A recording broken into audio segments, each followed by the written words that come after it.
How's it going, everyone? I'm the JJ, and unfortunately, I have to refilm this because my camera, or my SD card, or my video editor hates me. I'm just going to run through what we're doing. We're going to do the 10 days of Mania, starting with today, which is going to be the shortest because this is like the second time I had to do this, so I'm going to try and breeze through it, and I'm running out of battery. So, 10 days of Mania. Day 1, Raw pre-Mania. 2, pre-Mania SmackDown. 3, pre-Mania NXT.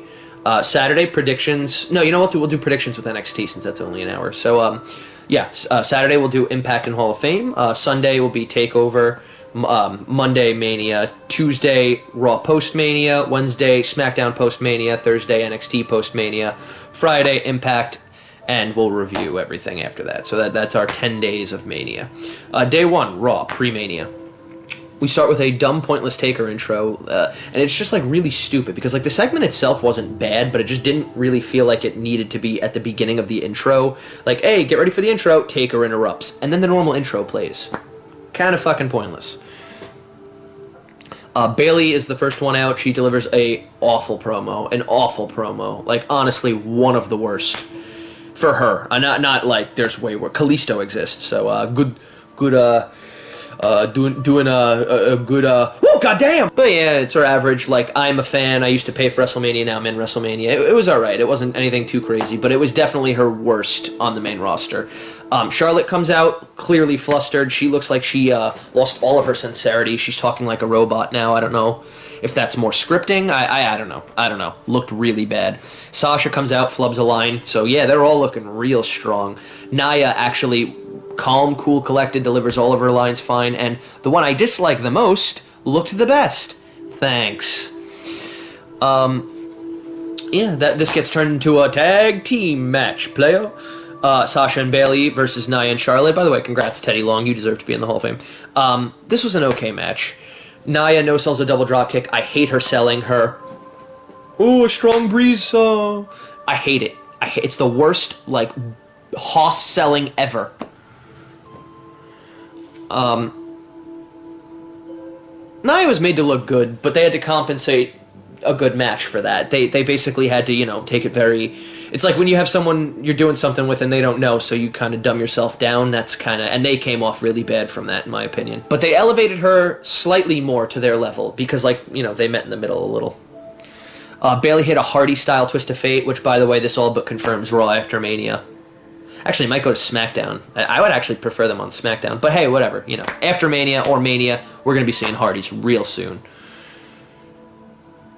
Bayley injured her leg, which I think is going to play into Charlotte winning at Mania. Nia lays everyone out, holds the belt up, and instead of putting it on someone, she puts it in the middle. Good for you, Nia, since they've been hot potatoing the belt, all three women's bodies. No one deserves the belt. Put it dead in the middle, walk out of the ring. That's mine. Loved that. Austin Aries versus Noam Dar and Alicia Fox. This was a good match. Not a good impression, though. Yeah, Aries is a fucking star. Austin Aries is a goddamn star. He hits a great corner drop kick that the likes of which Jackie Gallagher and Daniel Bryan's love child would be jealous. And then gets up on the turnbuckle and just, "That's you! That's you!" Aries, I think, might have an injury in his shoulder or arm or something, because he drops Gnome right on his face, which looked like a botch, and then, like, kind of, like, starts doing this, which is not a good sign for the record. I don't know if that was selling. He didn't overplay it, so I don't think it was. I think he was trying to hide it, actually, so I'm hoping I'm wrong with that. Hits his normal awesome offense, hits his fucking discus elbow, which is awesome and clean and perfect. The last chancery while staring at Neville. So yeah, that happened. We finally got to see the pendulum elbow by Aries, which is one of the cleanest, swiftest moves in the friggin' business today. Seth Rollins limps out for the 100th trillionth contract signing. Triple H threatens him both physically and with a match at Mania. And then gives one of the best promos in Triple H's career. I loved it. If you're a millionaire, you're evil. But if you're a billionaire, you're the Antichrist. Triple H is, like, in the best run right now. He's one of the best guys on the roster, and he's a part-timer, so good for you, man. Seth no-sells the promo, which I don't like. You should have it bothering you slightly. You know what I mean? I guess it's the story. I don't like that. I don't like when you're checking your nails during a fucking promo that's supposed to be egging you on, especially when he's supposed to be the heel. Seems like you're being the heel and he's being the fucking... I mean, you're clearly not, but you see what I'm saying, right? Ignoring someone is a heel move. Rollins comes back with a weird angle of, like, I liked myself before you. Not a fan of that, but it's something. It's you know, this build is probably one of the better Mania match builds, so I'm fine with it. Triple H predictably attacks the knee after the signing, because, you know, we don't watch the network. We don't know how all these contract signings go. Rollins fights back. Both tease the pedigree. Seth sells and winds up using for a little bit and then uses the crutch to fend off Triple H to get some heat on the way in to Mania.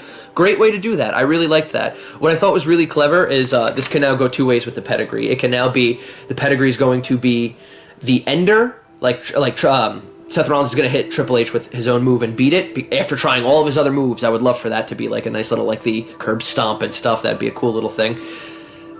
The other way I see this going is, and this is the more likely one in my opinion, the pedigree can't put him out, and then we see Seth's new move. He has to put Triple H out with a newer, more creative finish.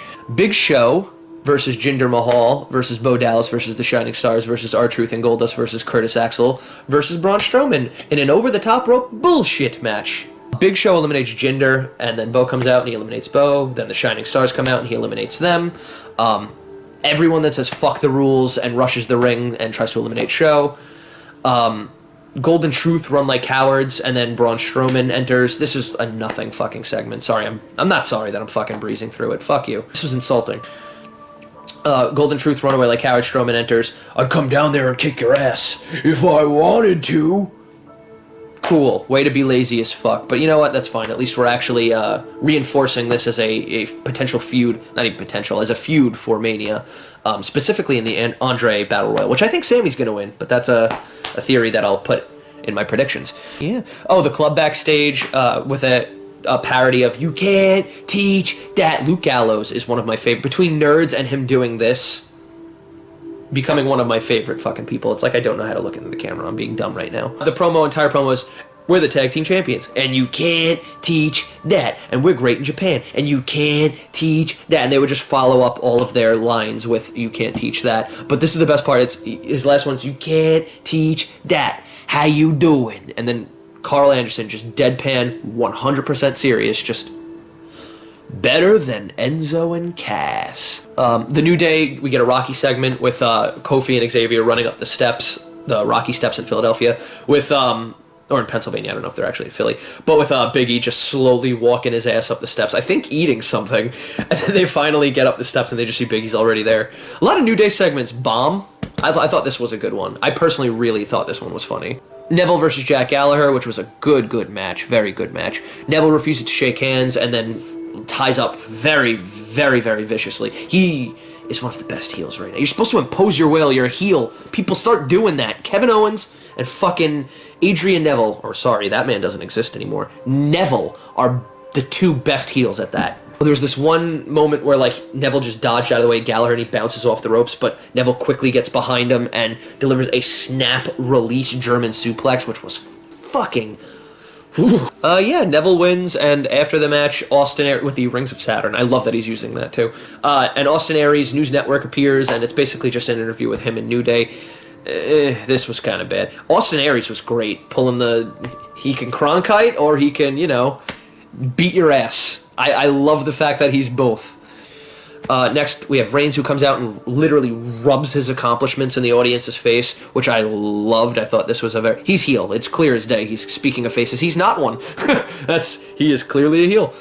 We see Taker has been doing what he's been doing all night, and that's just simply digging a hole for Roman. And that's what I mean. It wasn't a payoff. He's the Undertaker. The surprise is he's the Undertaker and does Undertaker things. Not good. This was also that he can deliver a promo, which didn't need to exist because he then enters the ring to deliver the actual majority and brunt of the promo, so there was zero reason for this other than the idea of, oh, he was there and now he's here, which it's not live. People clearly know that that wasn't live. It was pointless. When he appears in the ring, the way that Roman just... Yeah, okay, bud. She just no-sells it, just like...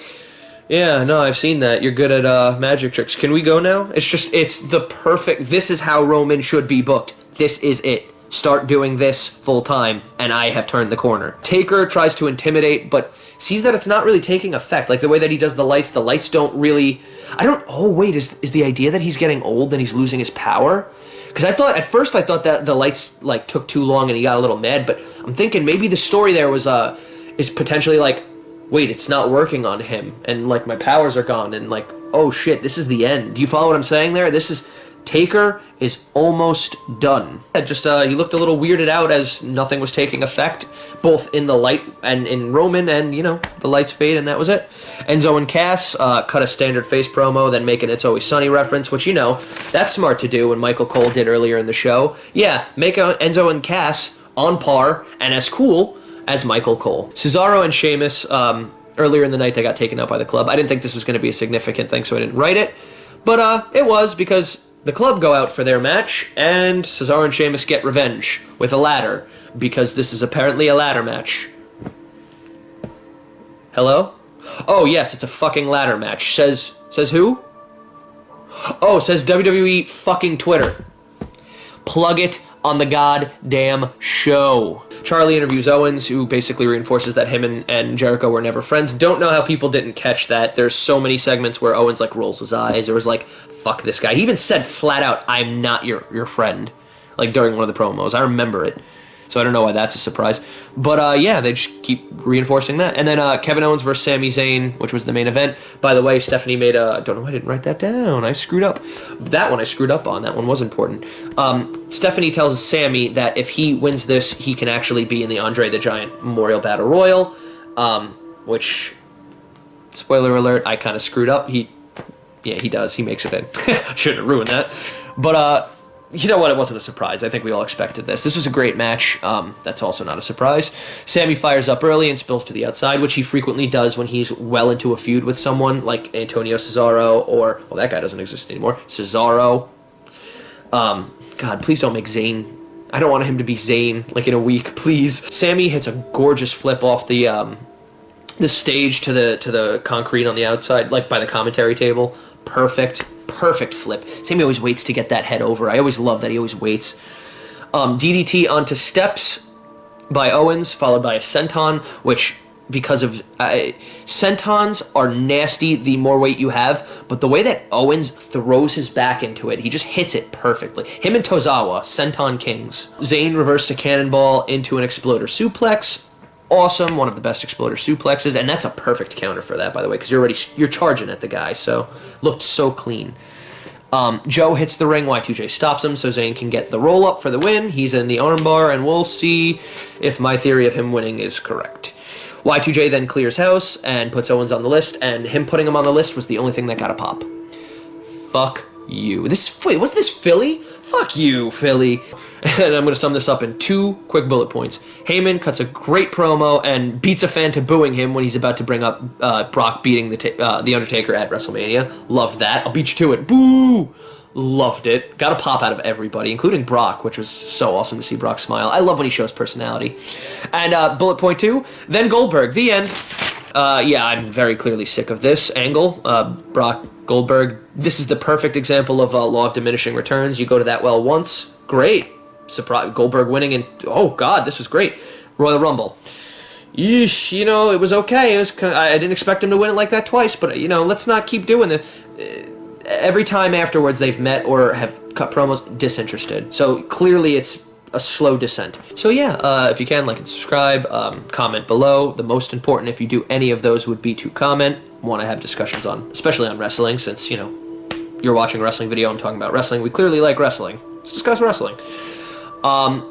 Yeah, just remember that friends and family are completely temporary. Bullet Club, well, Bullet Club. Bullet Club for life.